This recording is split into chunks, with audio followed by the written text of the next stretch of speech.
Siapa bilang hanya pasukan oranye atau tukang sampah yang bertugas dan bisa mengolah sampah? Anak muda juga bisa. Kali ini saya ajak Anda ikuti proses pemilahan dan pemulihan material untuk mengurangi tumpukan sampah di tempat pembuangan akhir dalam segmen Sehari Menjadi Pengolah Sampah Milenial.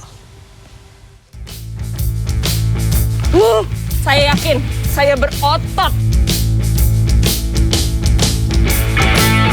Ada yang biru, ada yang bening, yang saya lihat buram semua.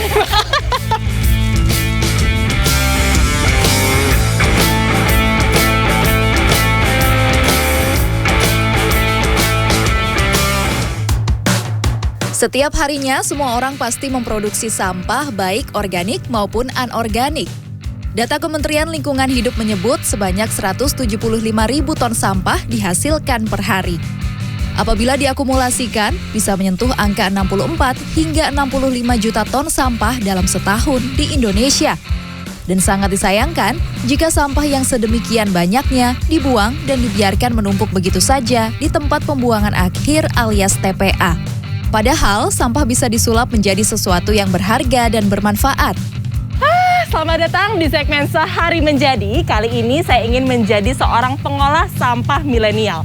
Ngomong-ngomong soal sampah pasti identik sama yang namanya buang sampah. Nih, saya harus membuang sampah-sampah yang ada di perumahan ini. Masukkan ke dalam truk pengangkut. Nah, nantinya akan dibawa ke rumah pemulihan. Tugas pertama saya adalah mengumpulkan sampah rumah tangga dari rumah ke rumah. Terkesan sederhana ya, tapi ternyata tidak semudah kelihatannya. Dibutuhkan fokus agar tak ada tempat sampah yang terlewat, tenaga yang ekstra, serta cara mengangkat yang benar. Karena harus mengangkut bobot sampah yang tidak menentu, kisaran 3-10 kg. Ya ampun. Mikir nih gimana cara ngangkatnya. Bismillahirrahmanirrahim. Wah! Pulang-pulang dari sini, saya yakin, saya berotot. Aduh, udah habis. Udah nih Pak, berarti udah selesai nih. Udah? Hah, belum? Emang masih ada berapa rumah lagi? Ada 600 rumah. 600 kita baru berapa rumah tadi Pak? Iya, baru sebagian sih 15 rumah. 15 rumah, saya udah begini. Ya ampun, ayo semangat Pak, kita jalan lagi berarti ya depan. Come on. Ke bawah. Let's go. Mayoritas sampah yang saya angkut merupakan sampah yang masih tercampur dalam satu kantong plastik. Baik sampah organik, anorganik, sampah kering maupun basah. Sampah yang masih tercampur akan memperpanjang durasi pemilahan dan pemulihan. Makanya, kalau kita mampu memilah sampah minimal di rumah, akan sangat membantu mempercepat proses pengolahannya. Proses pengangkutan sampah sudah dimulai sejak pagi hingga sore.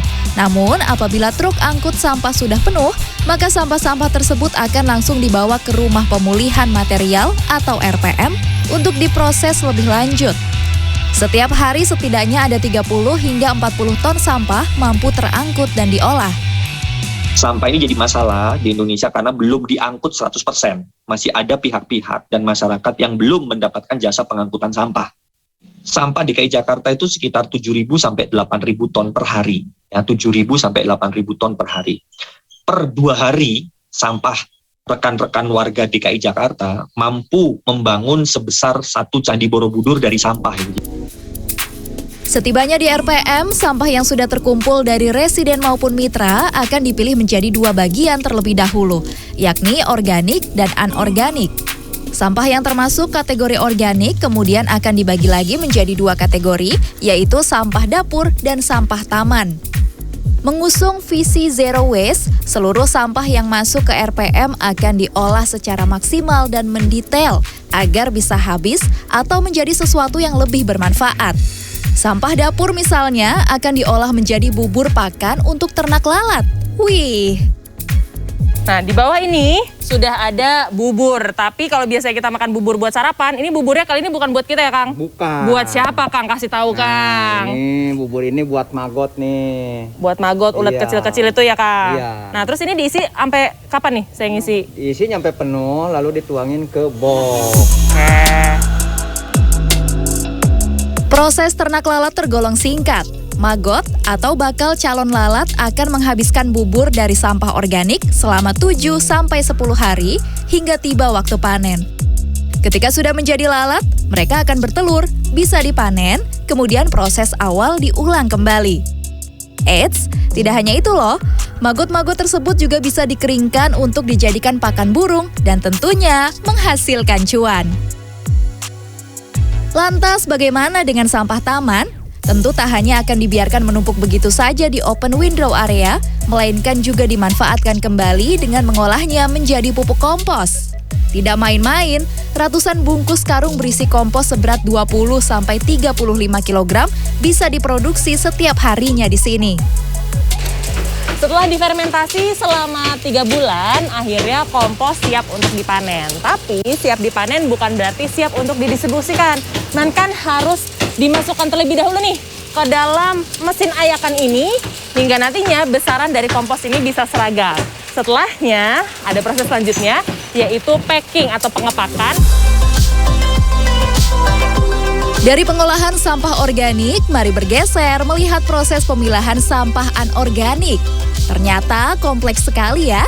Sampah anorganik saja terbagi dalam 12 kategori berbeda, mulai dari kertas, plastik, logam, botol, dan ragam bentuk kemasan lainnya yang nampak serupa tapi tak sama. Waduh, hahaha. Ya, Maaf, ya, gimana Mas? salah, Mak. Salah. Apa nih yang salah nih Mas nih? Oke. Ini memang terlihat semua plastik, tapi tidak bisa sama. Jadi styrofoam itu Gitu. bukan plastik. Beda dia. Kita Beda. akan memasukkannya ke residu others. Residu others. Ya. Oke. Jadi di sini tuh isinya hanya Itu plastik. plastik biasa. Oke. Betul. Nah, alasannya apa sih Mas? Jangan sampai kita salah masukin ke kantong-kantong yang udah disiapkan nih Mas. Nantinya nggak bisa untuk di recycle. Berbeda jenis sampah maka harus dipilah dan dimasukkan ke dalam kantong yang berbeda pula sesuai dengan jenis sampahnya. Kalau dilihat-lihat, Mas dan Mbaknya kerjanya cepet banget ya. Saya mah pelan-pelan dulu supaya tidak salah lagi. Keseruan saya memilah sampah masih berlanjut. Karena ternyata masih harus menyortir sampah-sampah yang sudah dikelompokkan tadi lebih jauh. Jangan sedih, abis dipilah di sana, ada lagi pemilahan selanjutnya nih. Ternyata botol-botol plastik ini harus dipilah lagi, diperhatikan dengan detail. Kayak gimana ya? Yuk kita belajar dulu. Mbak, saya udah bawain lagi nih botol-botolnya. Aku izin gabung bantuin pilah-pilah ya Mbak ya. Nah ini gimana nih Mbak cara milahnya nih Mbak? Dipilah, ini kan ada yang biru sama yang bening, ini dipisah. Terus kayak gini nanti dipisah lagi. Ada yang biru, ada yang bening, yang saya lihat burem semua nih Mbak.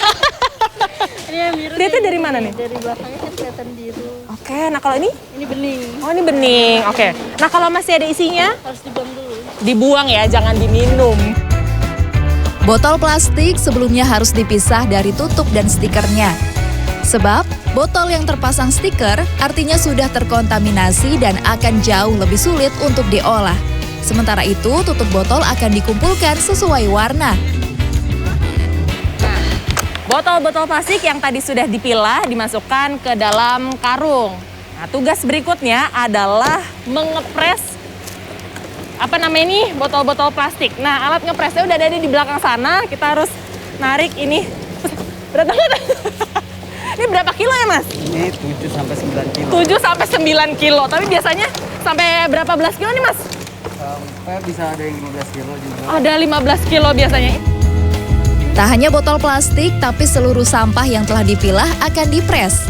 Proses pengepresan sampah membutuhkan waktu selama 2 menit. Oke, sudah sampai? Aman. Nah, ribuan ton sampah yang sudah dipres kemudian disimpan di gudang penyimpanan ini. Tapi tugas saya belum selesai karena selanjutnya sampah-sampah ini akan dikirimkan kepada mitra untuk diolah menjadi sampah yang jauh lebih bernilai. Pengolahan sampah menjadi benda yang lebih bernilai membutuhkan proses yang panjang. Sampah kertas misalnya, setelah dipres dan dijadikan gulungan, tak bisa serta-merta langsung digunakan, melainkan melalui rangkaian tahapan terlebih dahulu sebelum bisa diolah menjadi kardus. Kita dapat bukan cuma hanya meningkatkan tingkat daur ulang sampah kertas di Indonesia, tetapi juga meningkatkan tingkat kesadaran dan edukasi para masyarakat dan konsumen. Kertas roll dari sampah daur ulang sudah ada di hadapan saya. Sekarang sudah siap untuk diproses ke mesin yang bernama corrugator. Bentuknya sama dengan yang ada di belakang, tapi sekarang saya harus dorong dulu nih ke depannya ya. Nih, sebenarnya beratnya itu adalah 1,6 ton. Tapi lihat deh, saya pakai jari aja bisa. Wah, bisa saya dorong. Kan sudah terbantu sama mesinnya ada di bawah sini. Lembaran kardus ini memaksimalkan sampah kertas yang didaur ulang dengan turut memanfaatkan kecanggihan teknologi. Mesin-mesin ini terus beroperasi selama 24 jam. Setiap menitnya, mesin-mesin mampu mencetak sebanyak 200 sampai 400 lembar, tergantung ukuran, tebal, dan pesanan pelanggan. Kardus setengah jadi kemudian dipotong, dicetak logo, diikat, dan ditumpuk. Per bulannya sebanyak 7.000 sampai 15.000 ton kardus dalam bentuk jadi dapat diproduksi dan didistribusikan. Penanganan limbah pasca konsumsi bukan merupakan tugas satu atau dua orang saja, melainkan tugas kita bersama. Langkah sekecil membuang sampah pada tempatnya dan konsisten memilahnya akan sangat membantu dan berdampak besar bagi keberlanjutan industri daur ulang serta menjaga lingkungan.